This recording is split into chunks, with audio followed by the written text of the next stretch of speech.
여러분 무슨 일을 하든지 자원해서 하는 게 속이 편안하시죠? 저는 그렇더라고요.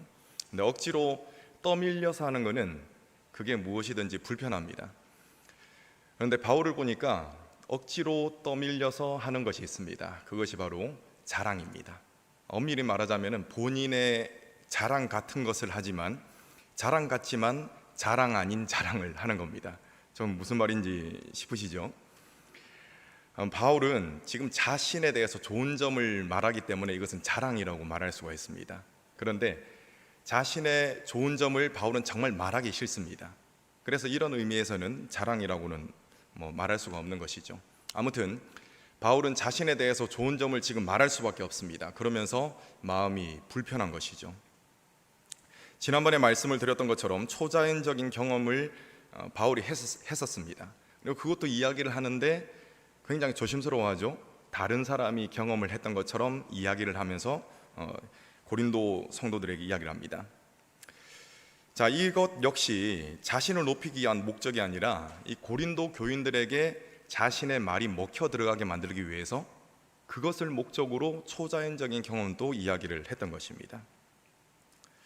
바울은 자신의 사도적 권위를 적극적으로 주장하고 있습니다. 이렇게 적극적으로 주장하는 것이 이 고린도 성도들에게 있어서 이익이 될 것이다 라는 판단이 섰습니다. 그래서 이렇게 억지로 떠밀려 가지고 자랑 아닌 자랑을 하게 된 것입니다. 그렇다면 고린도 교인들의 어떤 이익을 위해서 자랑을 했겠습니까? 그것은 자신의 사도성을 변호함으로써 그들에게 전해진 복음을 지키기 위함이었습니다. 만약 그들이 계속적으로 바울의 사도성을 그것을 바울을 만약에 부정해버리면은 그 복음 역시 헌신짝처럼 그냥 버리게 될 것입니다. 그리고 그들에게 유입되는 잘못된 복음, 그것을 끝까지 붙들고 결국엔 파멸에 빠지게 되는 것입니다. 바울은 이를 막기 위해서 부득이하게 자신의 사도성을 변호하게 됩니다. 그리고 이것을 변호하는 과정에서 자신의 좋은 점들을 이제 드러내게 되는 것이죠. 그래서 이것이 자랑은 아니지만 자랑처럼 되어버린 것입니다. 오늘 말씀은 바울이 억지로 하는 이 자랑을 할 수밖에 없는 불편한 마음을 드러내면서 시작됩니다. 11절에서 바울은 자신이 어리석은 사람이 되었는데 이처럼 자신을 어리석은 사람으로 만든 사람들은 바로 당신들입니다. 이렇게 이야기를 합니다. 그리고 사실 자신은 그들로부터 칭찬을 받아 마땅한 사람이다 라고 이야기를 하는 것이죠. 또 어떤 이야기를 합니까? 바울은 그 고린도 교인들이 아주 훌륭하게 평가하는 그 사도들과 견주어 봐서 저는 전혀 손색이 없는 사도입니다 라고 또 이야기를 합니다. 여러분, 이것이 사실입니다. 하지만 이처럼 자신을 자랑하는 듯한 말을 해야만 하기 때문에 굉장히 마음이 불편했을 것입니다. 바울은 자신의 이 사도직이 참되다라는 것, 그것을 이제 드러내는 증거로 첫 번째 인내를 꼽습니다. 그냥 복음을 전하다가 당하게 되는 그런 어려움이다 이렇게 두루뭉술하게 말하는 것이 아니라 너희 가운데서 오래 참음과 너희 가운데서 이렇게 딱 꼬집어서 이야기합니다. 지금껏 저와 함께 고린도 서신을 살펴보셨기 때문에 바울이 그들 가운데서 참은 것이 어떠한 것이다 라는 것 잘 아실 겁니다. 바울을 통해서 복음을 그들이 받아들이고 또 교회가 세워졌습니다. 그럼에도 불구하고 거짓 교사가 들어와서 선동하는 이 선동에 태반이 넘어가 버렸습니다. 그래서 바울을 마치 원수 대하듯 대하고 또 바울이 이 문제를 수습하기 위해서 찾아왔을 때 문전박대를 했던 자들, 그들이 바로 고린도 교인들이었던 것입니다. 여러분, 이러한 대접을 당했던 바울이 얼마나 허탈했겠습니까? 대개 이 정도가 되면 포기하죠. 그냥 손을 놓아버립니다. 하지만 바울은 어떻게 했습니까? 인내했다. 너희를 오래 참았다 라고 하는 것입니다. 오늘 함께 살펴보고 있는 고린도 서신이 이 인내의 증거 가운데 하나입니다. 만약 바울이 인내하지 않았다면 고린도 전후서는 없었을 것입니다. 이처럼 그들을 참으면서 그들 영혼을 품는 것 자체가 무엇입니까? 그 인내 자체가 바로 사도된 증거라는 것입니다. 사람의 종류에 따라서 사람을 다르게 대해야 합니다. 가령 어린아이를 대할 때 그 어린아이가 자꾸 자기 거를 챙깁니다. 이때 양보, 배려, 헌신 이러한 것들을 애에게 계속 이야기를 하면은 걔가 받아들일까요? 받아들이지 않습니다. 이야기하는 그 모든 것들을 아주 무거운 짐으로만 여기게 될 것입니다. 하지만 성숙한 인격을 가진 사람에게 이와 같은 덕목을 요구한다면은 그들은 이 요구에 응할 수 있습니다. 바울은 고린도 교인들에 대해서 생각을 해보았습니다. 아무리 생각해도 그들의 믿음의 수준이 어린아이의 수준에 머물러 있는 것 같았습니다. 겉으로는 열정이 있어 보입니다. 은사를 받았으니까 이게 끓어오르겠죠.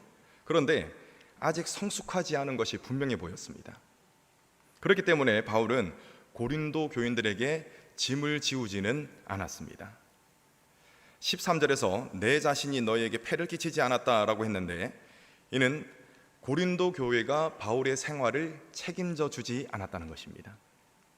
그리고 바울은 이 문제로 그들에게 부담을 주지 않았다는 것입니다. 나의 생활을 책임져 주십시오 하지 않았다는 것입니다. 그렇기 때문에 바울은 자신의 생활비, 이 사역비를 자신이 충당해야 했고, 또 부족한 부분은 다른 교회를 통해서 충당을 해야 했던 것입니다. 바울은 사실 이러한 결정이, 자신이 이러한 결정을 부득이하게 했는데 이러한 결정이 공평하지 못한 처사였다, 이렇게 이야기하고 있는 것입니다. 여러분, 하나님의 일을 위해서 쓰임받는 것, 하나님의 일에 쓰임받는 것, 이것은 복입니까? 아니면 복이 아닙니까? 당연히 복이죠. 그런데 복임에도 불구하고 아직 성숙하지 못한 사람에게 하나님의 일을 딱 맡겨보십시오. 어떻게 되겠습니까? 과도한 부담감을 떠안고, 다른 사람이 주지 않음에도 불구하고 자신이 계속 떠안고 결국 나가 떨어지고 말 것입니다. 바울은 고린도 교인들이 그렇게 나가 떨어질 것, 그것을 예상했고 또 걱정했습니다. 그래서 어쩔 수 없이 자신이 이것저것을 다 했습니다. 생활비도 벌고 사역도 하고 다 했다는 것입니다. 그 결과 고린도 교인들이 하나님께 쓰임받을 수 있는 기회를 놓치게 만들었다는 것이죠. 여러분, 이것은 정말 어쩔 수 없이 내린 결정이었습니다. 그는 이 결정을 내린 것에 대해서 마음 한켠에 아쉬움이 분명히 있었을 겁니다.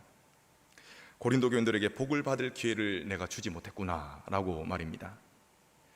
여러분, 바울은 세 번째 고린도 이 교회를 방문을 하려고 했습니다. 첫 번째 방문은 복음을 전하는 방문이었고, 그리고 두 번째 방문은 이 문제가 생겼을 때 진화하기 위해서 했었던 방문입니다. 그런데 문전박대를 당했죠. 자, 이제 세 번째 방문을 앞두고 있습니다. 바울의 마음이 어떻겠습니까? 좋은 소식이 일단 들려오기는 합니다. 회개하는 사람들이 있다. 그런데 바울은 이 세 번째 방문을 앞두고서 떨리는 마음이 있었을 겁니다. 바울은 고린도 교인들을 영적인 자녀로 여겼습니다. 그래서 내가 원하는 것은 다른 것이 아니라 오직 너희들이다, 이런 표현을 하고 있는 것입니다. 여러분, 이것은 영적인 나비로서의 관심과 사랑이 있기 때문에 터져나왔던 고백입니다. 바울은 고린도 교인들을 사랑했습니다. 그런데 정말 안타깝게도 이 고린도 교인들은 영적인 나비인 바울을 사랑하지 않았습니다. 바울이 고린도 교회의 도움을 받지 않고 자비량으로 사역을 했다고 했죠. 자, 이때 거짓 교사들이 와가지고 이 고린도 교인들을 막 들쑤셨습니다. 야, 바울이 왜 자비량으로 사역을 하는지 아시오? 사도로서의 자격이 떨어지기 때문에 그래요. 이렇게 소문을 퍼뜨리는 겁니다. 자, 그런데 놀랍게도 이렇게 들쑤시는 공격이 너무나 잘 먹혀 들어갔습니다. 아, 그렇다, 바울이 사도성이 없구나, 이렇게 이제 사람들이 생각하는 것이죠. 바울은 이처럼 억장이 무너질 만한 행동을 했던 고린도 교인들, 그들을 향해서 여전히 너희들은, 당신들은 나의 영적인 자녀들입니다, 이렇게 칭하고 있는 것입니다. 여러분, 이 바울이 고린도에서 자비량 사역을 하면서 많은 재물을 썼죠. 그랬던 것은 왜 그럴 수가 있었느냐? 그것은 바로 사도성이 떨어져서 그런 게 아니라 부모가 자녀를 위해서 많은 재물을 쓰는 것과 같은 이치라는 것입니다. 당신들이 나의 영적인 자녀들이기 때문에 내가 힘들고 괴로워도 또 피곤해도 이렇게 했다라는 것, 그것을 지금 말하고 있는 것입니다. 바울이 영적인 아비로서 고린도 교인들을 향한 관심과 사랑이 있었기 때문에 이 모든 힘듦을 다 감당할 수가 있었다는 것입니다. 그런데 여러분, 이것을 지금 그냥 숨겨둘 수만이 없습니다. 왜? 이것을 숨겨두고 있으면 바울의 사도성을 계속 의심하는 사람이 있기 때문에 그렇습니다. 그래서 자신이 왜 그런 자비량 사역을 했었는지 아비의 심정으로 그랬다라는 것을 지금 밝히고 있습니다. 여러분 15절 말씀 여러분 읽어주시겠습니다. 시작.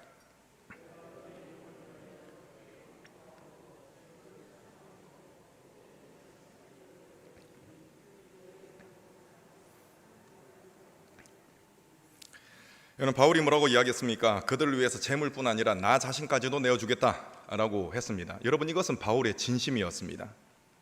그런데 이러한 바울의 진심이 예나 지금이나 변함이 없습니다. 아마 지금은 조금 더 깊어졌겠죠. 자, 그런데 여러분 정말 안타까운 것이 무엇이냐면은 이러한 바울의 진심, 바울의 관심, 이것이 철저히 외면당했습니다. 이렇게 외면당했던 것은 여러분 고린도 교인들이 바울을 계속 겪어보면 사람을 또 알 수가 있잖아요.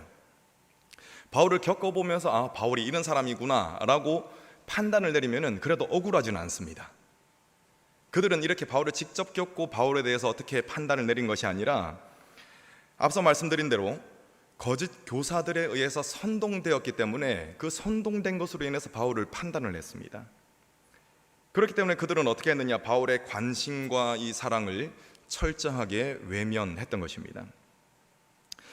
바울은 거짓 교사들을 어떤 이라고 표현하면서 이렇게 말합니다. 우리 16절 말씀을 여러분 읽으시겠습니다. 시작.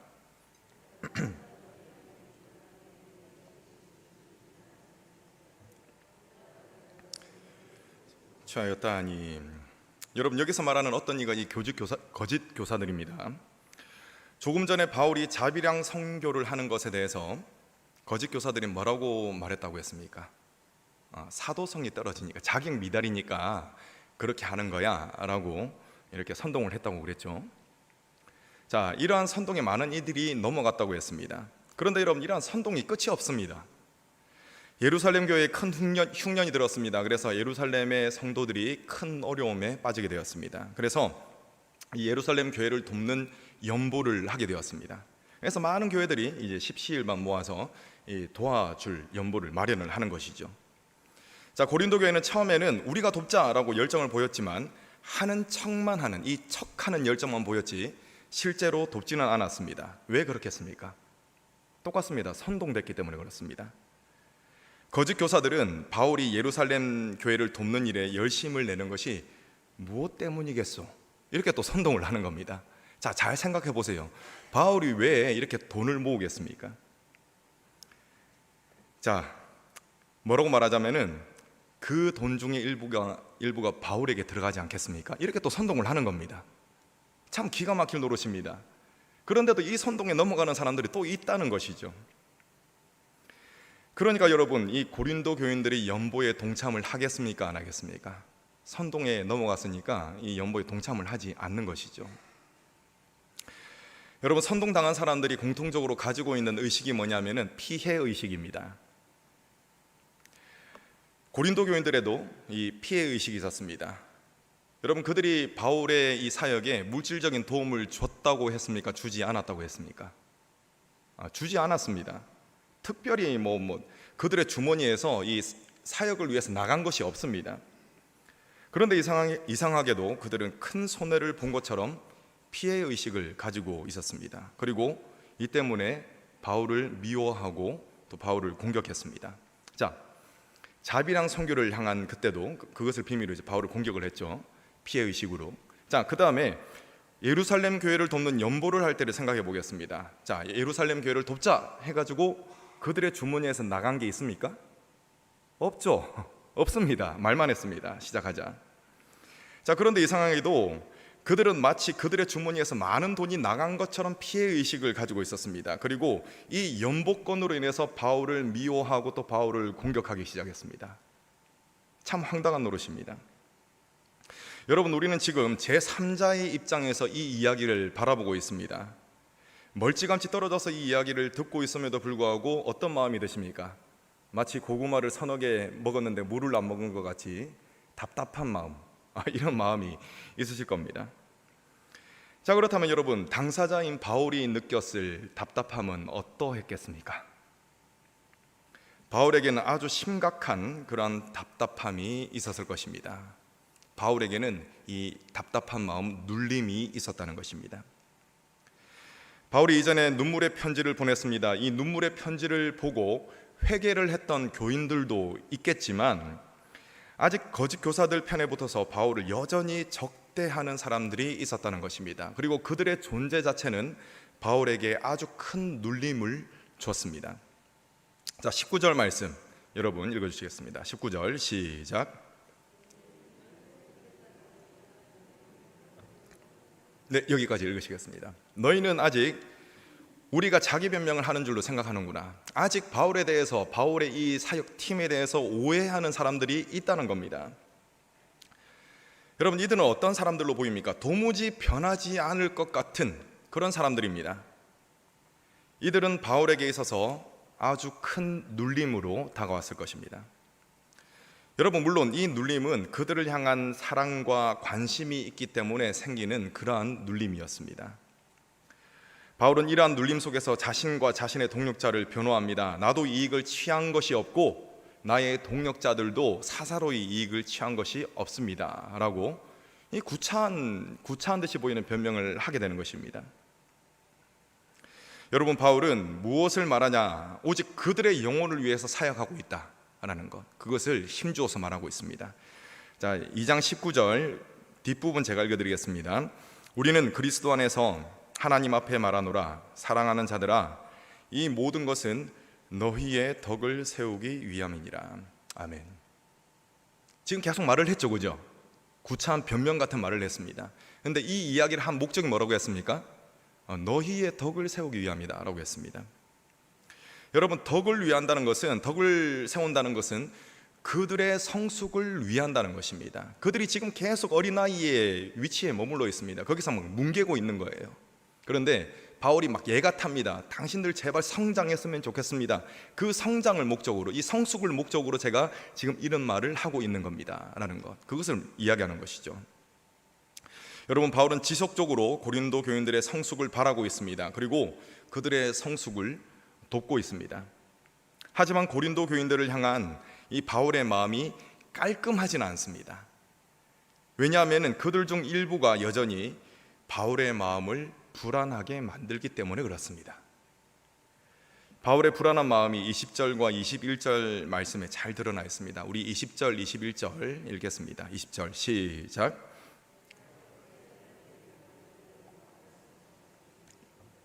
또 내가 너에게 너희가 원하지 않는 것과 같이 보일까 두려워하며 또 다툼과 시기와 분냉과 당 짓는 것과 비방과 수군거림과 거만함과 혼란이 있을까 두려워하고 또 내가 다시 갈 때에 내 하나님이 나를 너희 앞에서 낮추실까 두려워하고 또 내가 전에 지은 죄를 여러 사람이 그 행한 바 더러움과 음란함과 호색함을 회개하지 아니함 때문에 슬퍼할까 두려워하노라. 아멘. 자, 바울은 뭐 때문에 두려워했습니까? 고린도에 갔을 때 그들에게 기대했던 모습을 보지 못할까, 그것이 두려웠습니다. 즉 회개하지 않는 사람들, 그 사람들이 있을까 두려워했던 것입니다. 여러분, 이것은 마음의 눌림입니다. 그리고 자신은 고린도 교인들을 대할 때 사랑으로 대하고 싶은 겁니다.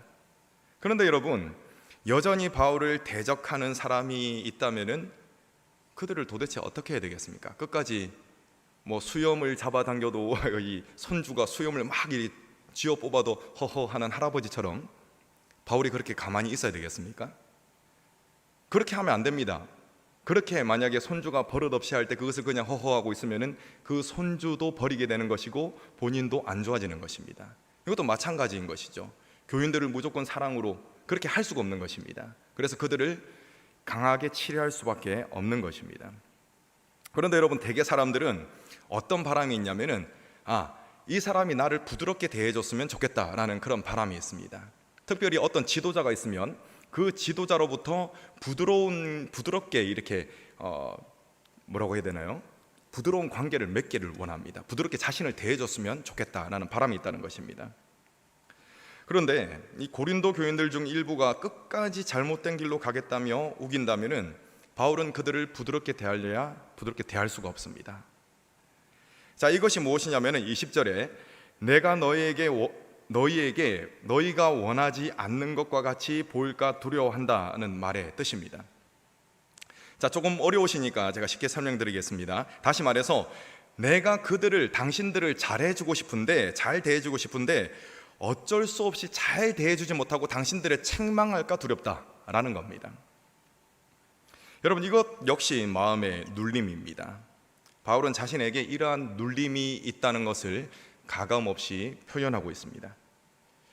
이 눌림들을 20절, 21절에 드러난 눌림들을 정리하자면 이렇습니다. 여러분 중에 말다툼과 시기와 다툼, 분냄, 편가름, 중상모략, 남의 말을 하는 것, 그리고 기만, 무질서가 있을까 두렵다.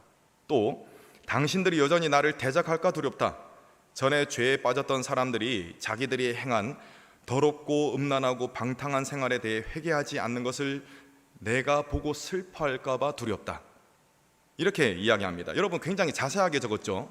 그냥 생각나는 대로 그냥 적은 것이 아닙니다. 그들에 대해서 깊이 생각하면서 걱정하면서 염려하면서 지금 이것을 기록한 것입니다. 여러분, 그냥 툭 나온 것이 아니라 이것은 바울의 마음속에 상당한 눌림이 있었기 때문에 나온 것이고, 이 눌림이 이 글로 표현된 것입니다. 여러분, 말씀을 맺겠습니다. 지금껏 말씀드렸던 바와 같이 바울에게는 심각한 마음의 눌림이 있었습니다. 이쯤에서 질문을 해보겠습니다.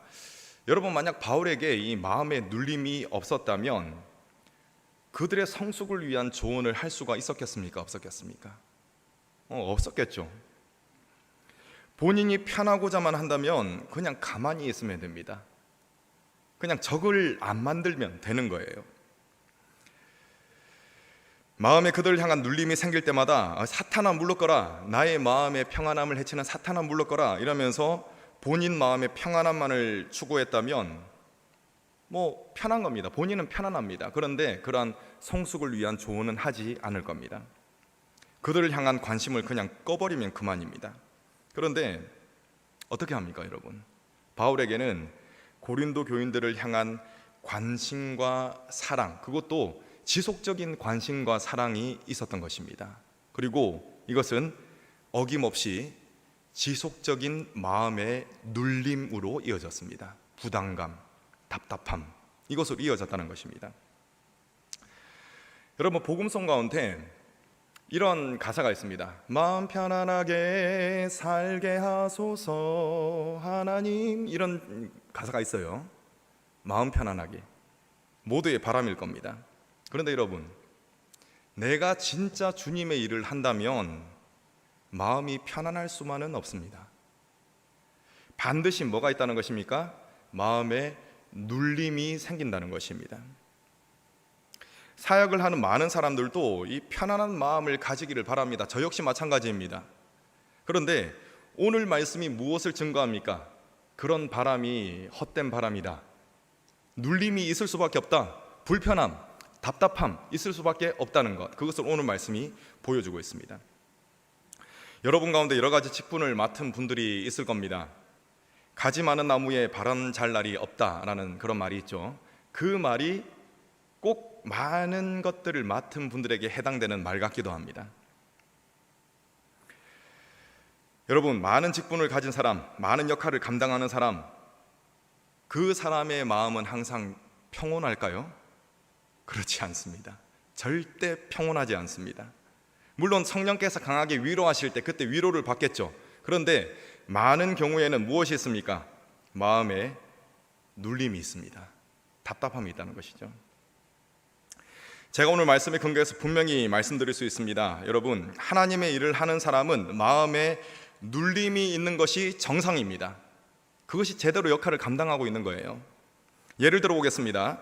속도원들을 생각할 때 마음에 눌림이 있을 때 무엇을 하게 됩니까? 그 속도원들을 위해서 기도를 하겠죠. 어떤 속도원들을 생각하니까 마음에 눌림이 있는 거예요. 답답함이 있는 거예요. 그러니까 기도를 하게 되는 겁니다. 그리고 걱정이라는 또 눌림이 있는 겁니다. 그러니까 그 사람을 위해서 또 연락이라도 한번 하게 되고 도움이라도 한 번 더 주게 되는 것입니다. 그리고 오늘 교육부 주관으로 예배를 드리고 있는데 교사도 마찬가지입니다. 교사도 언제나 마음 편안하기만 바라는 그런 바람이 있겠죠. 그런데 여러분, 이러한 바람만을 가지고 편안하기만을 추구하면서 마음에 아무런 눌림이 없는 교사는 아이들을 직접 대면할 때만 신경을 쓰지 아이들을 만날 준비를 미리 하지 않습니다. 그런데 아이들을 생각할 때 마음에 눌림이 있는 사람은 어떻죠?